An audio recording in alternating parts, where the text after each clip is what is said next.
Assalamualaikum warahmatullahi wabarakatuh.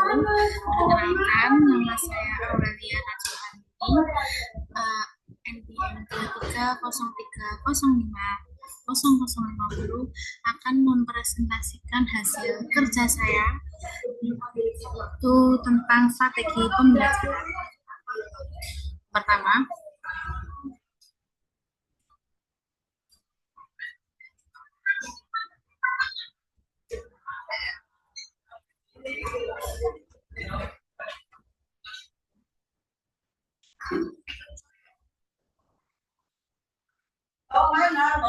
yaitu apa sih strategi pembelajaran? Yang paling pertama adalah strategi pembelajaran penting bagi seorang guru. Strategi pembelajaran adalah salah satu kompetensi yang harus dikuasai dan dimengerti oleh seorang guru karena strategi pembelajaran berfungsi sebagai panduan untuk mencapai tujuan pembelajaran secara efektif.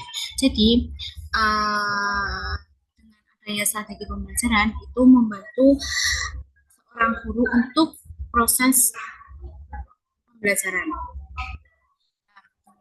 Pembelajaran juga dengan adanya strategi pembelajaran juga guru itu mudah untuk mencari bagaimana cara mengajar macam-macam siswa karena kan siswa itu beragam, apalagi gaya belajarnya kan beda-beda, nggak cuma satu gaya belajar saja. Yang kedua, poin kedua yaitu mengapa sih mengapa strategi pembelajaran sangat penting. Ada beberapa poin, yaitu mari kita bahas satu-satu. Yang pertama, membahas membantu meningkatkan tercapaian tujuan pembelajaran. Jadi, strategi pembelajaran dapat membantu guru dalam merencanakan sebuah kegiatan pembelajaran dengan strategi yang tepat. Tujuan pembelajaran dapat tercapai secara optimal sesuai dengan kebutuhan siswa. Jadi, dengan adanya strategi pembelajaran ini itu akan membantu guru untuk bagaimana sih cara mengajar anak-anak dengan strategi yang tepat dengan sesuai dengan kebutuhan masing-masing siswa. Yang kedua yaitu memenuhi beragam gaya belajar siswa. Jadi setiap siswa itu kan pastinya memiliki gaya belajar yang berbeda-beda. Ada 8 gaya belajar. Ada 9 gaya belajar. Ada 9 gaya belajar. Salah satunya yaitu ada kinestetik, visual, dan auditori dan lain-lain. Nah, jadi dengan adanya anak dengan macam-macam gaya belajar ini dan dengan adanya strategi pembelajaran dengan adanya strategi pembelajaran itu guru dapat membantu guru untuk memilih model pembelajaran yang tepat untuk siswa-siswanya. Nah, butuhnya seorang guru mencari strategi yang variatif, terus guru dapat menciptakan lingkungan belajar yang inklusif, terus kondusif, sehingga tuh semua siswa ini dapat memahami materi yang diberikan guru ini dengan cara gaya belajar mereka masing-masing. Terus yang ketiga yaitu mendorong siswa untuk aktif di kelas. Apa sih mendorong siswa untuk aktif di kelas? Kan dengan adanya strategi pembelajaran kan berarti guru kan tahu ya, maksudnya cara mengajar yang tepat untuk anak-anaknya itu gimana menghadapi anak-anak, kan mesti setiap anak-anak berbeda gitu kan. Mendorong partisipasi aktif strategi pembelajaran yang dirancang dengan baik dapat menciptakan lingkungan belajar yang interaktif. Dengan cara ini siswa didorong untuk lebih aktif bertanya, diskusi, dan berpikir kritis. Nah, ini juga bisa diterapkan guru. Guru bisa membuat kayak diskusi, terus berbentuk kelompok, gitu. Nah, ini dengan adanya guru dengan guru memodelkan seperti itu, ini akan membantu siswa untuk berpikir berpikirnya akan kritis. Selain itu juga dengan kelompok itu akan membantu siswa untuk interaksi dengan sesama teman, sosial dengan sesama temannya. Selanjutnya yaitu kesiapan siswa menjadi faktor utama dalam proses pembelajaran. Kenapa? Itu kan saya tanyakan. Nah, kesiapan peserta didik merupakan faktor utama dalam proses pembelajaran karena keberhasilan suatu pembelajaran itu berkaitan dengan pemahaman siswa. Kok bisa sih? Gitu kan pasti bertanya-tanya. Nah, kesiapan peserta didik merupakan faktor utama dalam proses pembelajaran karena keberhasilan pembelajaran sangat bergantung pada sejauh mana sih siswa ini tuh siap menerima, terus memahami dan mengolah informasi yang diberikan oleh guru. Gitu kan. Bisa aja dengan guru kayak pokoknya kesiapan siswa ini sangat menjadi faktor utama dalam proses pembelajaran. Terus selanjutnya faktor yang mempengaruhi kesiapan siswa itu ada beberapa poin yang ada 3 poin lebih tepatnya, yaitu ada kondisi psikologis dan emosional siswa, yang kedua ada pemahaman siswa, yang ketiga ada lingkungan belajar. Kita bahas satu persatu, yaitu dimulai dengan kondisi psikologis dan emosional siswa. Jadi kondisi psikologis dan emosional siswa dan emosional ini dalam kesiapan peserta didik secara psikologis, secara minat, secara motivasi, dan suasana hati ini sangat mempengaruhi siswa, proses pembelajaran siswa. Dan selain itu juga dapat mempengaruhi perhatian dan konsentrasi siswa selama pembelajaran, selama proses pembelajaran berlangsung. Kalau ya kenapa sih mempengaruhi? Ya dong, karena bila siswa tidak fokus, terus tidak mempunyai motivasi untuk belajar, ini siswa kayak dengerin guru itu kayak ceramah doang, kayak masuk telinga kanan keluar telinga kiri gitu. Beda kalau misalnya siswa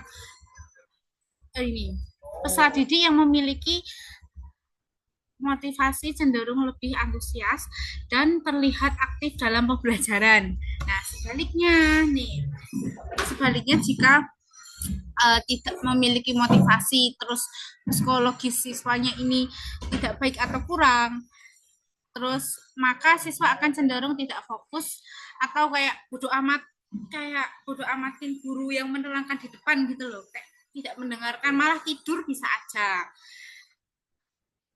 selama proses pembelajaran. Maka dari itu kondisi psikologis dan emosional siswa itu sangat diperhatikan ya. Yang kedua, poin kedua adalah pemahaman awal. Jadi pemahaman awal siswa. Apa sih pemahaman awal? Mengapa menjadi faktor utama dalam proses pembelajaran? Jadi pemahaman awal itu guru perlu memastikan bahwa materi yang diajarkan itu sesuai dengan tingkat pemahaman peserta didik. Sama aja kan, maksudnya guru menjelaskan panjang kali lebar sama aja. Kalau misalnya pesertanya nggak paham, maka dari itu guru harus tahu masing-masing gaya belajarnya peserta didiknya dan harus menerangkannya itu dengan kayak contohnya setiap kelas ada gaya belajar visual, auditori, sama kinestetik nih. Nah, ini guru ini harus benar-benar itu mencari ide. Nah, intinya kayak seperti dikelompokkan visual sendiri, auditori sendiri, terus kinestetik sendiri gitu. Nah, itu membantu untuk siswa itu membantu siswa untuk paham tentang materi yang disampaikan oleh guru. Dan selain itu juga guru harus memastikan nih bahwa apa yang guru jelaskan itu paham di anak gitu. Nah, gimana sih cara mengetahui bahwa anak ini paham dengan materi yang diajarkan oleh guru? Ya, setelah pembelajaran ini kayak diadakan seperti kuis, kalau nggak tanya jawab gitu, apakah anak ini benar paham atau enggak, atau kayak dikasih semacam tugas gitu. Tapi tetap melihat gaya belajar mereka masing-masing. Nah, terus yang ketiga yaitu lingkungan belajar. Lingkungan belajar yang mendukung kesiapan peserta didik juga dipengaruhi oleh lingkungan belajar, baik di rumah maupun di sekolah maupun di masyarakat. Nah, dukungan dari orang tua, terus fasilitas yang fasilitas pembelajaran yang memadai dan suasana kelas yang kondusif dapat meningkatkan kesiapan siswa. Kenapa sih kenapa uh, apa orang tua dukungan orang tua, terus fasilitas belajar yang memadai, terus suasana kelas yang kondusif, kenapa berpengaruh gitu kan dalam proses pembelajaran siswa? Ya berpengaruh banget. Bila yang saya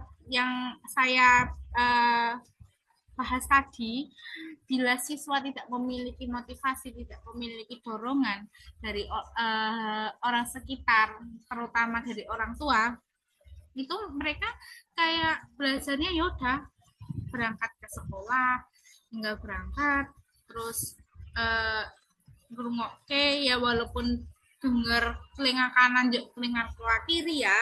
Nah, itu sangat-sangat makan itu dukungan dari orang tua itu perlu. Terus habis itu fasilitas pembelajar yang memadai, sama aja dong.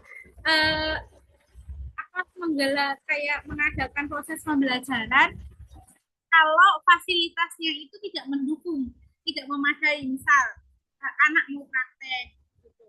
Tapi juga guru juga harus pintar-pintaran untuk uh, untuk mencari pengganti fasilitas ini, misal praktek apa ya, ini IPA IPA penerangan ini pendengaran gitu.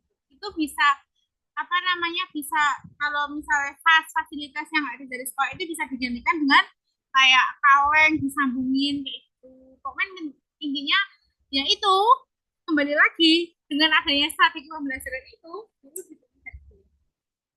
Terus selanjutnya itu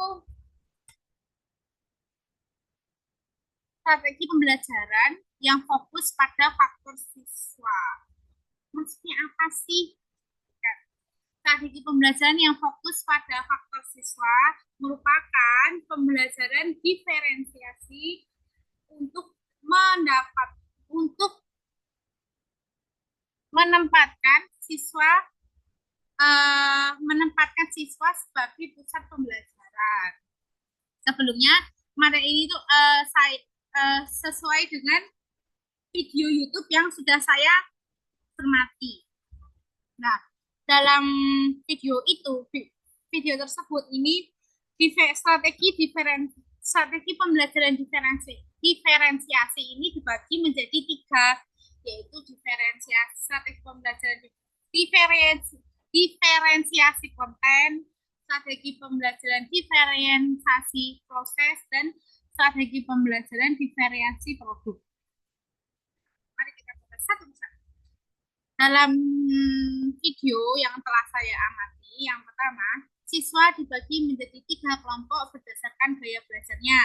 Di video tersebut itu kalau nggak salah ada gaya belajar visual, terus auditori, terus kinestetik. Nah, di sini guru membagi masing-masing gaya belajar dibagi 3 kelompok dan itu dikelompokkan mana yang siswa gaya belajar auditory mana, yang gaya belajar visual mana, yang kinestetik mana. Nah, pembelajarannya seperti itu. Terus yang kedua, guru menggunakan berbagai strategi pembelajaran diferensiasi untuk proses pembelajaran.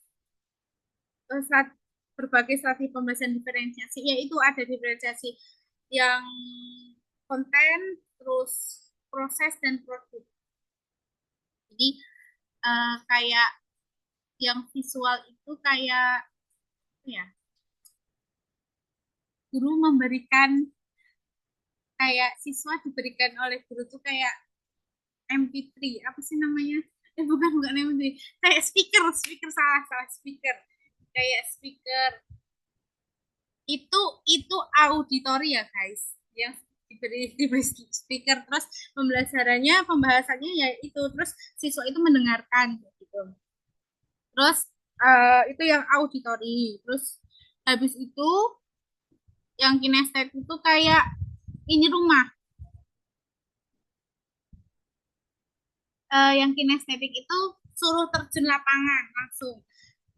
Terus kita lanjut aja ya, lanjut ke poin ketiga.